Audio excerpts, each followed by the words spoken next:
राधे राधे दोस्तों, जय श्री कृष्णा, जय श्री श्याम। तो आज हम आपको इस वीडियो में नवरात्रि के 3 चीज़ें बताएंगे।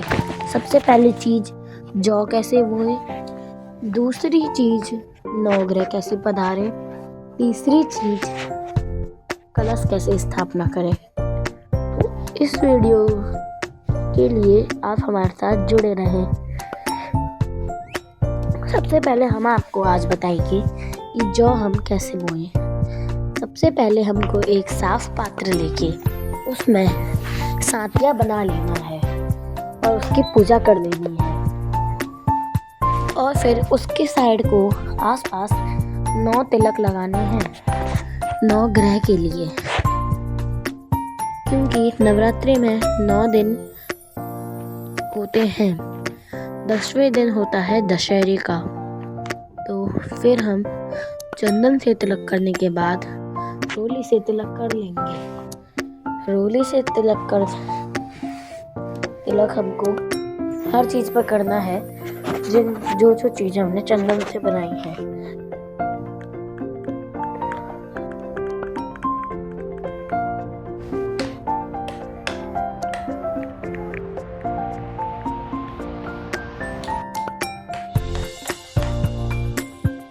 फिर हम उसमें साफ मिट्टी लेंगे। मिट्टी आप कोई भी गमले में से ले सकते हो, वरना फिर आपके घर के पास में कोई कच्ची जगह हो वहाँ से भी ले सकते हो। साफ स्वच्छ मिट्टी लेके उसमें थोड़ा सा गंगा जल मिला लेंगे और हमको मिट्टी में देखना है ध्यान से कि कोई कंकड़ नहीं होना चाहिए। और फिर उसके बाद हम उसमें मिट्टी डाल देंगे जितनी हमको मिट्टी की आवश्यकता पड़ सकती है। उसके बाद में हम जौ लेंगे और जौ फहरा लेंगे पूरे में, क्योंकि काफ़ी सारे जौ में से कम ही जौ उपजते हैं।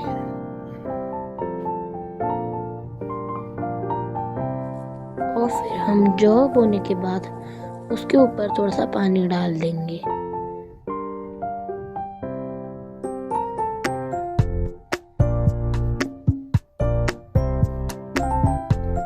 पानी डालने के बाद हम उसके ऊपर से थोड़ी थोड़ी मिट्टी लगा लेंगे।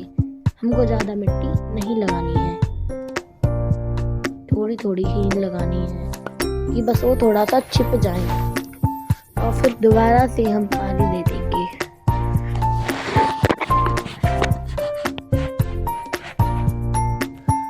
इस तरीके से हम फिर दोबारा पूजन कर लेंगे जौ का। इस तरीके से हम बहुत अच्छी तरीके से जौ बो सकते हैं। अब दूसरी चीज़ है 9 ग्रह। 9 ग्रह में से एक भी ग्रह 9 दिन तक हिलना नहीं चाहिए।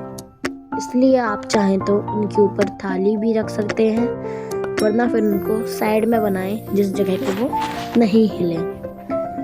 तो फिर हम 9 ग्रह बनाने के लिए अगर हम एक भी ग्रह को उनमें से हिलाएंगे तो हमारे 9 ग्रह में से हिल जाते हैं। हमको हर चीज़ पे कलावा जरूर लगाना है, फिर हम जौ पे भी कलावा लगा लेंगे। 9 ग्रह स्थापित करने के लिए हमको चाहिए होंगी 9 सिपारी। 9 सिपारी हम लाइन से रख लेंगे। पहला, दूसरा, तीसरा, चौथा, 5वां, 6वां, 7वां, 8वां, 9वां। 9 ग्रह हमको रखने हैं 9 दिन, 9 ग्रह और 9 सिपारी। ये तीनों इन चीज़ के महत्व है। और फिर हमको 9 ग्रह रखने के बाद हमको उन पे रोली डाल लेनी है। हम सूखी रोली से ही उनका पूजन करेंगे, क्योंकि अगर हम गीली रोली से उनका पूजन करेंगे तो वह हिल सकते हैं। इसलिए हम सूखा पाउडर ही उनके ऊपर थोड़ा थोड़ा डालेंगे। ये सारी चीज़ें आपको दीपक जला के ही करनी है। और फिर हम वस्त्र रूप कलावा समर्पित कर देंगे। हमको 9 कलावे काट के और 9 उनको समर्पित कर देना है। इस तरीके से हम बहुत ही अच्छी तरीके से जो बो सकते हैं।